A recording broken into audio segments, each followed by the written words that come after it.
I was a young upstart writer in Shreveport trying to get a magazine that nobody had heard of off the ground, working on my first issue. Man, I was excited as fuck because I got Wild Yella for an interview. Yella was blazing hot, you know what I'm saying? And low key, I had linked over low key. Low key, we met up. He brought me over to Yella. Me and Yella rode over to the studio. So mind you, man, I'm brand spanking new to this, right?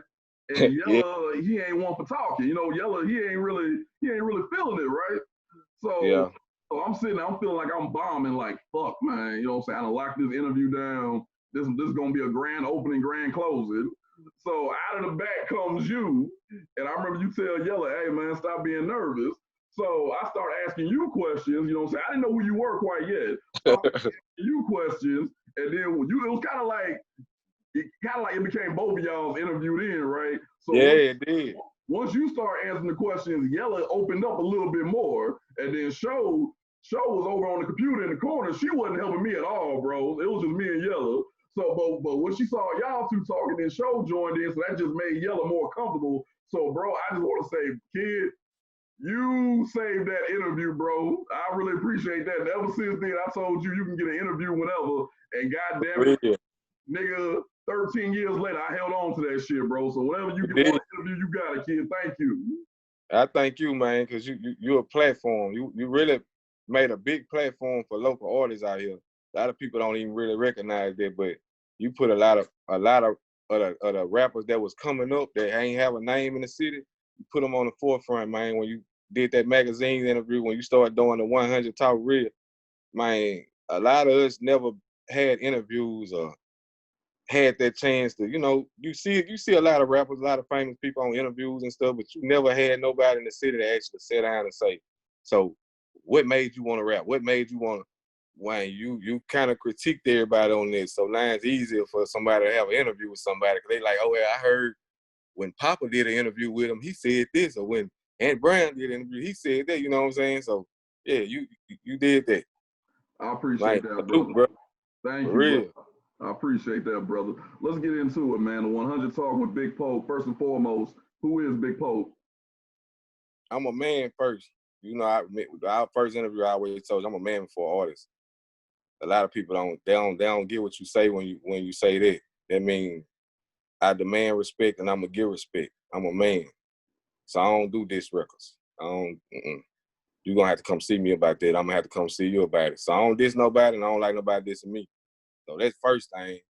I'm a father, a brother. I'm a humble dude. I lay back. I get my little money. I stay out of everybody's way. I stay in my own lane. I ride my own way. I ain't never switched up, never changed, never is, never will. Because I hear a lot of people doing this Migos rap type of, I don't do that. I'm still going to be Polkk.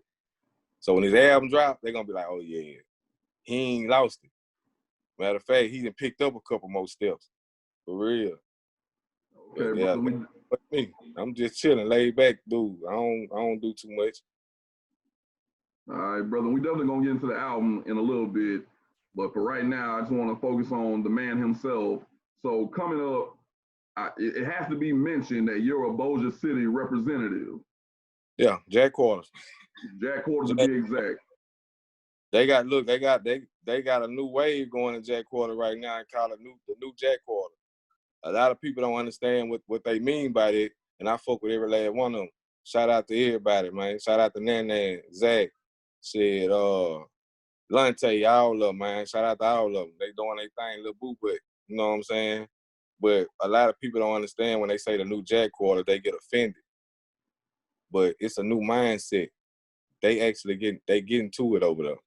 You know, Boj ain't never really had that breakout. E-Dub started it, and then he kind of started going to jail, and it kind of fucked up the little wave. C started, then that shit broke up with them. So I was literally the only nigga out here hollering Bossier everywhere, on every verse. And now to see that I got my people backing me, 1,000, man, it's beautiful, man. I just love to see. I love talent. I don't care if I might not like it. Like I had to tell Fox, bitch, I don't like it, but bitch, you jam. You know what I'm saying? And that is what it is. Shit, you jam, you jam. I can't stop that. You got talent, you got talent. So, yeah. And like you said, you were one of the. You said you were the only name, but I would be wrong if I didn't say Big Red and Josie Wells. You Yeah, know. Joseph Wells, but I said from Bossier. Okay. Okay, Joseph Wells bro. from Bossier. Okay. Yeah. Okay. Right. Well, what did I say? You said I was the only person. I wasn't the only person from Bossier. Right. I mean, he rep Bossier, but he's not. Okay. All right. All right. Now, are we talking about Josie Wells or Big Red? Oh no, we talking about Big Red. Joseph, my nigga. I ain't Okay. got nothing against Big Red either, but it is what it is. Okay. Okay. I got you. Well, even with that said, you know, Bossier has never really been looked at, you know, with a whole lot of regard from Shreveport. You know what I'm saying? Yeah. Especially in the rap circle. So for you to be on the island surrounded by a bunch of Shreveport niggas and you hollering Jack Quarters, you know what I'm saying? Like where that boldness come from? Like, yeah, nigga, this is where I'm from, and I'm over on this side. I'm Polkk. You gotta stamp me. You either gonna stamp me, I'm gonna stamp you. Period. So you give respect, and you get respect. So I always have respect for a lot of people. They give me the same respect in return. Real recognize real. You know what I'm saying? I'm over here. I'm in Shreveport right now. I'm in Motown. Thugging. Always. So that's me. My man believes in his Second Amendment rights, ladies and gentlemen. I do. So, like I was saying, man, with you being from Bossier, man, and you know, Shreveport people really don't even go to Bossier, bro. Like, Bossier got that reputation, like, nigga, we do not want to go to Bossier. The laws are crazy, the traffic is crazy. Police here. You know what I'm saying? But like I said, to hear you hollering Jack Quarters and damn near all your rhymes, man, that made you a standout, you dig? So to the point where people had to respect what it was. But the one thing I've always wanted to know about you, bro, did you ever get tired of the Webby comparisons? Always. I still get tired of it. And then I take people all the way back to when we was little. Like when me and Yella, well, we called him Lil BB. Everybody called him Wild Yella. But when me and Lil BB was back in the trap on 73rd at Popeye and them house in the studio rapping when Shane them were living, you know what I'm saying? And it ain't nothing but killers in the house and our little bit ass in there trying to rap. You know what I'm saying? I sounded the same way. Matter of fact, Shane used to call me the little rapper nigga. You know, you know. So, shit, everything. This my style. Like, I talk like this. You know what I'm saying? It'd be different if I was sounding like this and then I get on the track and it's how I talk. And I speak from my heart.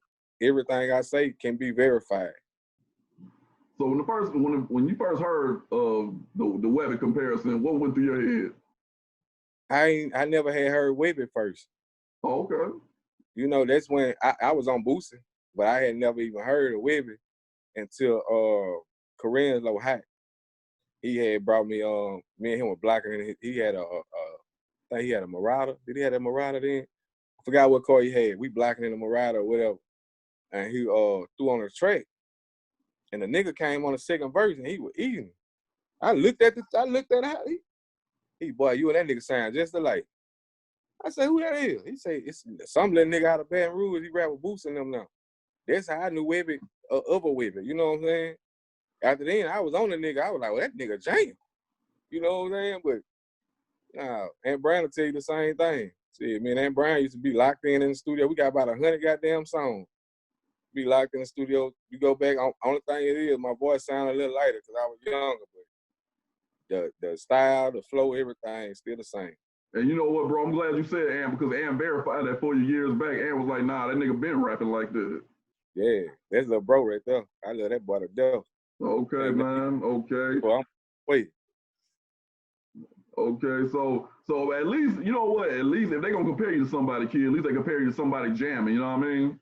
Yeah, I'm okay with Webby.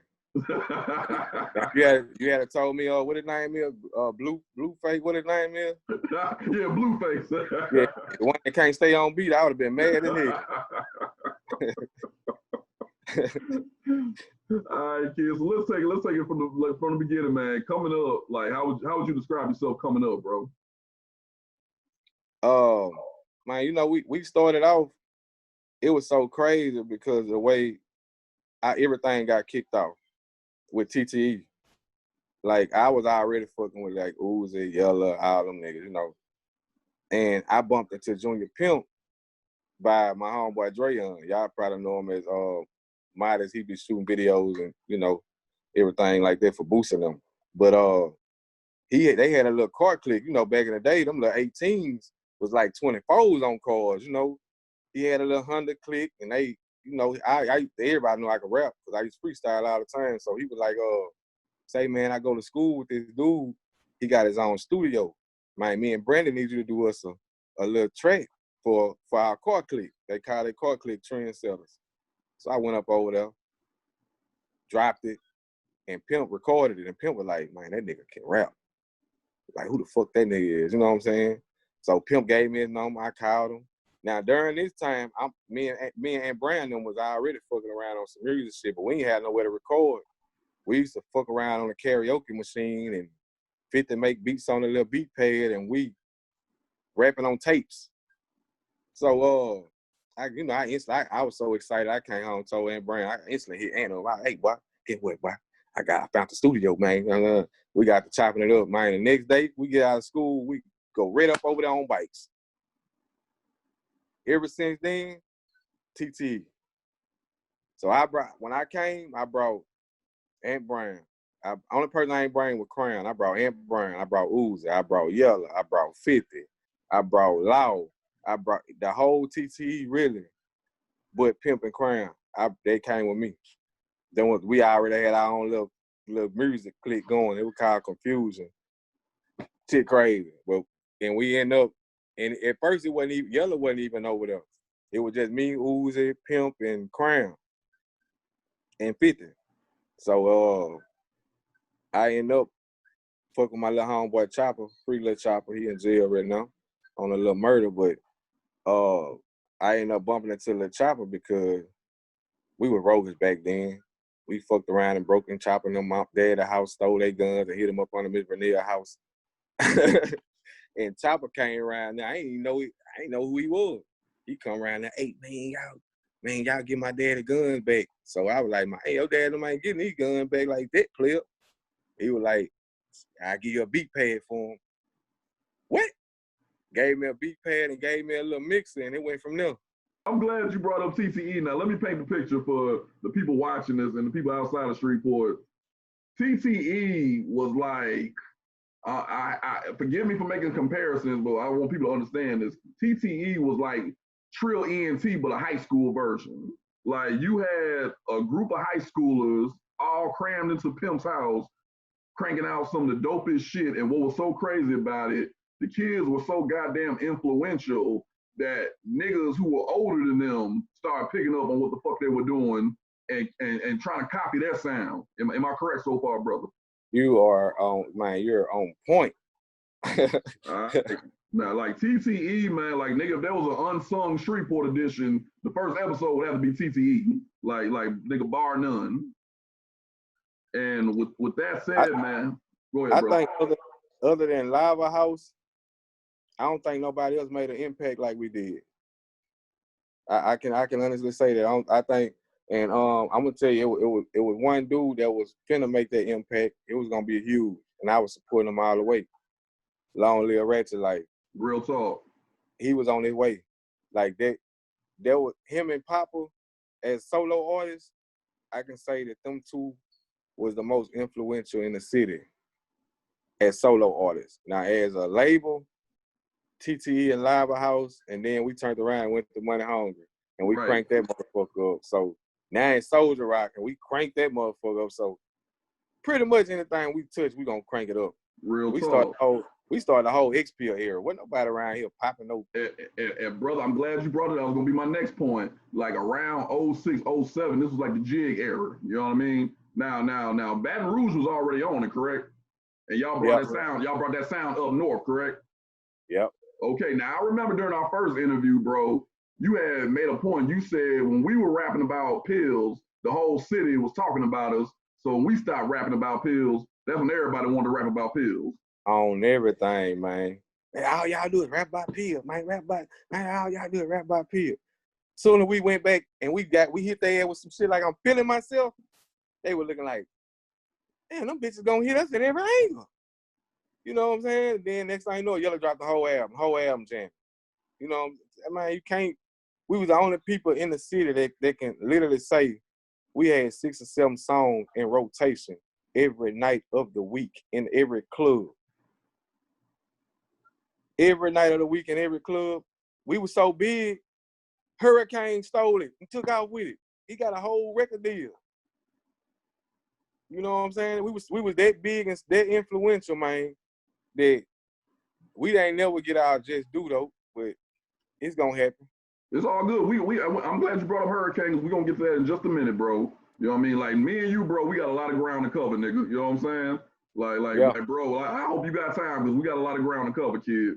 Now, I'm good. Like, just sticking with TTE for one moment. Like I said, TTE was so goddamn influential. Now, I told Pimp, I said, Pimp, I don't think y'all understood what y'all had. And Pimp had to stop me and correct me. He said, no, I always knew what the fuck we had. You know what I'm saying? Pimp the Dr. Dre of Shreveport to me. There you go. Pimp said, I always knew what we had. So when you had, I mean, like, how many of y'all were there in TTE, kid? Like a rough estimate. I'd say about 15. That sounds about right. And I need you to either confirm or deny a story because TTE was gaining waves, you know what I'm saying, gaining momentum rather, because people gotta understand you had when y'all dropped Kings of the Club, you had with my dog ass, Lock Up, I'm Rolling, Rick James. It's probably some that I'm missing, but those are the top 4 that come to mind. And people were taking notice of TTE to the point where, now this is where the story comes into play. I want you to either confirm or deny. The word is that people up in New York were interested in y'all, and you know, y'all thought y'all had got a deal, and then when you had heard news that you had thought you got a deal, you had quit your job and everything and said, fuck it, I'm on now. Is there truth to that? Fuck no. Okay. Nah, what happened was people played a lot of games. You know how it go. When they ain't got their hands in the pot or they feel like they can't control the situation, they automatically block it or deny it off the rip. Because, you know, you got to understand, we local artists, we young people that really didn't have, you know, social media wasn't booming like that back then. So it's hard for somebody to get in touch with Run in the hood, you know what I'm saying? So they have to go to the big sources around us, the main people around us. And if the main people around us putting out a bad image about you and telling people that you're not this and you're not that, you're going to automatically get cut at the throat because they can't hear from you. You're not there. You know what I'm saying? So that's how a lot of it went. Before it's quitting a job, oh, nah, we were thugging. Shit, half of the time we worked at a job. I can't say that on camera. Yeah. Gotcha. Pretty much. Gotcha. Okay, so like I said, with all the hits that y'all were cranking out and y'all were barely out of high school or whatever, at what point did it come where, you know, you had broke off, you Yella and Uzi had broke off and went to Money Hungry? When did Money Hungry come into the play that caused y'all to leave TTE? It started being what happened was it started being a whole lot of new people starting to come around. Then at the same time, while that's going on, funds are missing. You know what I'm saying? So it just got to the point where you have so much love to a person, then to walk away, then to be confrontation, especially when you got love for them. You know what I'm saying? So we just chose to walk away. You know, and to this day, it ain't nothing he can't call me for or ask me for, and I won't break my neck to go do it for him. I love him. That's my brother. He's gonna always be my brother. Because he took me from the bottom to the top. Like, I wouldn't have did that if it weren't for Pimp. But it was a lot of people in our head saying that Pimp did this or Pimp stealing this money, or, you know what I'm saying? And a lot of new people started coming around and shit started getting tangled and twisted. You know, when you get I wish we had the mind frame we got now then, because it would have been a whole lot different. But when you got people on drugs, you know, we on beans every night, we drunk every night, we partying, fucking with hoes every night. And then you got a lot of people hanging around you, a lot of homeboys that you think that's your homeboys, but they really just around for the ride. You know what I'm saying? And our family broke up from outsiders, really. You know what I'm saying? I can be very honest, it was outsiders. But I've been trying to do a TTE reunion shit. I never have a hard feeling about Pimp. That's my brother. Period. I made it, you know, when you're young, you make a lot of mistakes. You listen to a lot of people you shouldn't listen to. And that was our biggest downfall. If I could take it all back, man, we would have ran that bitch all the way TTE to the ground. For real. And ain't no telling what we would have been at. Pimp was a mastermind. For real. Pimp is the nigga that talks to everybody everywhere. You don't even know he be doing it, but Pimp will have a connection all the way in New York. You don't even know he got a connection in New York. Pimp tell you some shit like, yeah, nigga, I just got the phone with my boy from Germany. Germany? How the fuck you talk to a nigga from Germany? You know what I'm saying? Like, Pimp had that mind frame that it was bigger than that city. You know what I'm saying? But we were stuck on the city because we had the city fame. Man, you can go in the club, ain't got to pay to get in. You walk right in the door. Man, you VIP the whole night. All the bottles, drinks you want, all the pills you want. They playing your music every 30 minutes. Like, we were living the life, you know what I'm saying? Pocket full of money, fresh outfit on, you know. And, man, lost control, bro. We lost control and broke our family up, but it still ain't no hard feeling, no love lost. You live and you learn. Like Pimp got the mind of a genius, bro, when it comes to breaking shit down. Yes, Pimp is a fucking genius, man.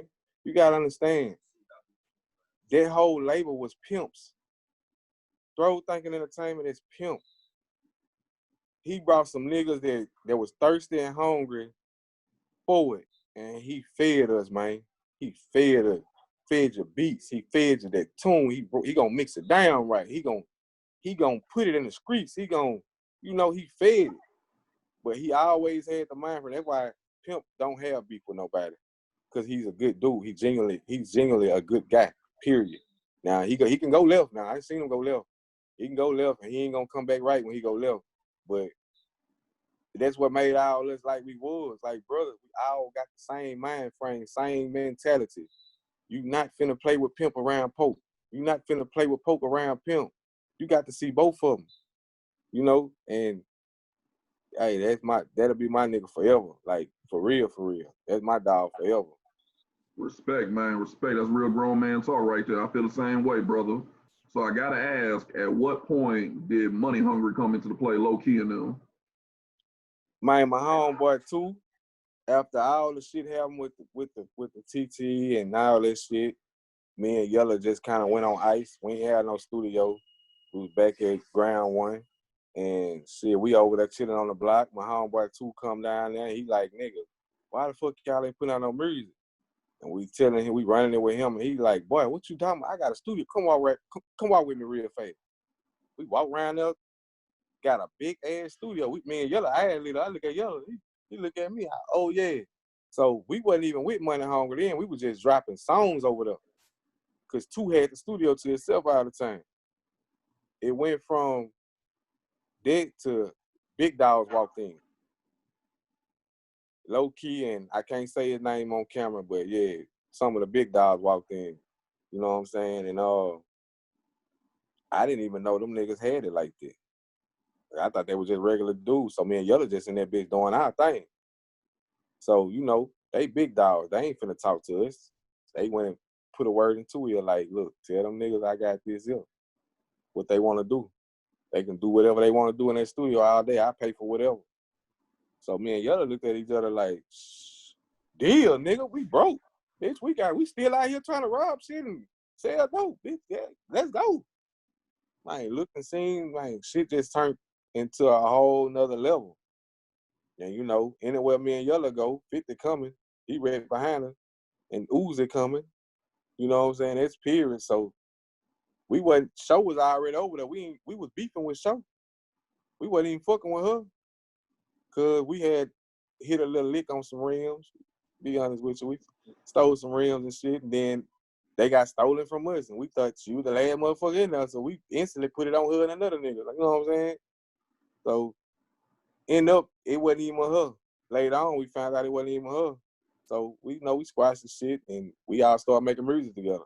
You know what, kid? It's interesting you tell that story because my interview showed way back when, and I asked her, was there any kind of friction when y'all came over? Was there any kind of friction between you, Yella, and them, and the guys who had already been at Money Hungry? She said there was, but we got it sorted out. Like, she never went into detail. So I guess that was a detail right there.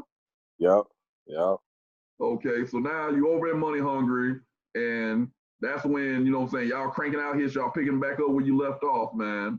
And that's when is that when I'm Feeling Myself came out, when y'all was with Money Hungry? What happened was when I'm feeling fix your face. Yeah, fix your face with Money Hungry. When we did I'm Feeling Myself, that was around the time everything got all the way hectic. Okay. You know, we had went to Rap a Lot, hollered at J Prince and them, and when we got back, low key got popped.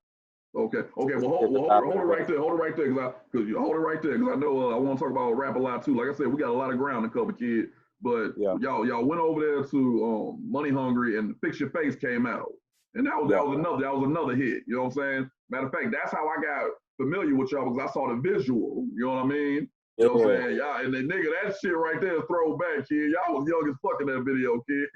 It was so crazy. Law is the reason why we came over with Fix Your Face. We in the club. He didn't buy the bar locking. We fix your face, nigga. Fix your face. You bad out. Playing with him. Man, we left the club that night and went and dropped that shit. Full of beans. You know, and that's how most of our music used to come. It wasn't we sit down and be like, what are we gonna come up with? I don't know. Man, it normally be Yella on the beats or 50 on the beats, and nigga, we just get in there and go. Yella go, I go. I can't let him outdo me. He can't let me outdo him. So we neck to neck. If that shit don't sound right, it's getting balled up. For real. So that's how all of it really kicked off. Okay, so is it safe to say that low key had gave y'all that, you know what I'm saying? No disrespect to Pimp at all. But is it safe to say that low key had kind of gave y'all that official rapper look, you know what I'm saying, to the world? Yeah, because he started doing stuff that we wasn't used to. We doing photo shoots, we shooting videos, we going to award shows, we going out of town, we doing shows. You know what I'm saying? We did a few shows with TTE, but they was like free shows. We trying to get out there, promotion type shit. With low key, we start going to the mall and it ain't no look at no tag. You get what the fuck you want. You know what I'm saying? So we wearing the same shit Boosie and them got on. We opened it up for Boosie and them, and we down there cleaning it in them. We got on a fresh Coolja fit, $300 shirt, $500 pants, brand new. You know what I'm saying? Like we really stepping, and then we pulling up. You know we there. We pulling up black on black, Foes, Ashantis, 60s. You know what I'm saying? We Escalade, Charger. We official now. You know what I'm saying? So Pimp, not Pimp, but low key gave us that boss stamp. And then he was like a father to us, man. That's why a lot of people like, y'all niggas act like that nigga y'all daddy. To be honest, he really was. Got us out the streets. I ain't have to sell dope no more. My bills paid. Low key gonna make sure them bills paid. I ain't gotta worry about my rent. I ain't gotta worry about nothing. Everything done. All I need to do, my job is to get in here and drop. You know what I'm saying? Do what I'm supposed to do. And hey, we ran it. After he did that, it was over with. Now, you probably already know where I'm going with this, but hold on. Let me paint a picture here. Okay. So again, this is around the MySpace era. This is around 07. Now, you can either confirm or deny this story. You know what I'm saying? You know what I'm saying? I know you're going to do it, brother, and I need you to do it for clarity. Word is that this is the word going through the grapevine. Word is that y'all are gaining momentum, and Bebe, DJ Hollywood Bebe, you know what I'm saying? Who everybody knows, everybody knows and loves. Bebe came to y'all and said, look, I want a song made about me. You know what I'm saying? Or now this is where the story gets kind of murky. I need you to clarify or whatever. Now the story I got is that y'all had made the song and Uzi had said, hey, Bebe, but Bebe didn't really like that song. So he went and Hurricane had made another version of Hey Bebe, and it blew up, and that's how we got the Hey Bebe now. Negative. Okay. All right, brother, put me on the right track, bro. All right. This is what happened with that situation. All right, now, Bebe was the hottest DJ out here. So when we used to drop a song, before we, you know, it was our signature. Hey, baby, drop that bitch. Hey, baby. So we went from doing that to having the whole club holler, hey, baby. Like he said, he wasn't old enough to be in the club. So, you know, that's a dead right giveaway right there. So we was at the radio station one time. I wish I had this recorded. I really do. But we at the radio station. They running it with us, you know. I had came up with a hook on the radio. I'm on that elevator. I'm going up. And we in that bitch playing, joking. So Bay looked at me and Uzi and Yella. He was like, man, I really need y'all to that hey baby y'all be doing. I need y'all to make that a signature. You know what I'm saying? So what was crazy was when we did that, Bay never heard the song. He came at us again and was like on some let's make a deal type shit, like for as being a manager. But at the time, we got our own shit going. You know what I'm saying? Like, we don't really need a manager. So I don't know how it went for as him and her. See, Hurricanes be around me every day. That was like my little brother. But and he know, little Chris know. Like if he watching this or anybody sending this to him, he know. Like that's my little brother. When shit go bad on him, he hit my chirp, I'm on my way. For real. And shit just went sideways, man. Matter of fact, Hurricane used to be at Money Hunger with me. I used to take him over there with me. He was finna to try to get down with us.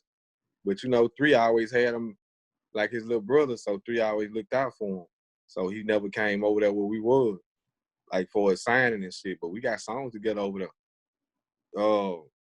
But the shit went so crazy because you turned around and gave this man everything. Like the little song we did have, it kind of went the same way. He heard it. He know. Not baby, but he know that there was ours, that the way that shit was, that was us. You know what I'm saying? But Bay, know how they played it. You know, it's water under the bridge now. I don't even be tripping off of it no more. Bay still, like me and Bay them that came to a conclusion after all that. We didn't set our bygones aside and all that. You know what I'm saying? And we let it go. Like I ain't even got nothing against Hurricane. He probably still think I do, but I don't.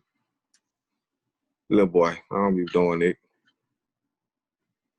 For real. I look at him like a little brother, so I couldn't take it there with him. Got you. Now, you know what I'm saying? Just to go back a little bit though, when A Bay Bay blew up and it became the national hit that it was, like what were y'all feelings, you know what I'm saying, back home in Shreveport?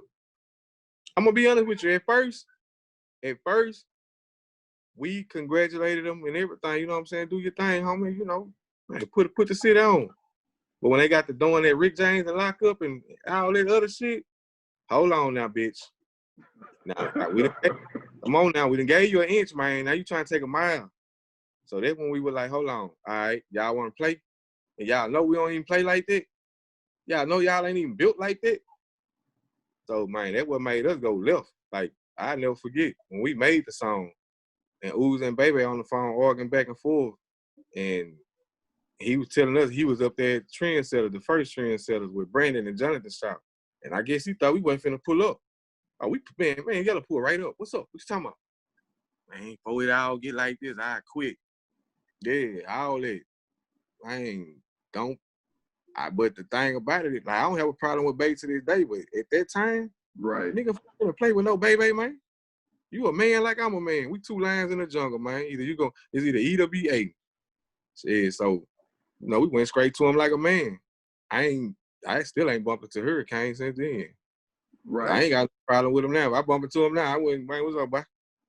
Right. Now what you're talking about, for the people who don't know, what he's talking about is there were diss tracks going back and forth, and on the A Bay Bay remix, you know, with E40 and Game and them, Hurricane had a line where he said, if you try to snatch my chain, I'm gonna snatch your face off. And that was supposed to be in response to something that Yella had said about, or Yella, about getting the chain snatched.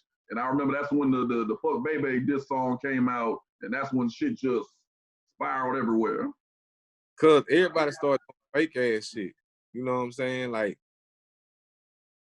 man, I remember when Hurricane first got that little deal and he started putting everybody on all his songs and he started trying to make little diss tracks on this.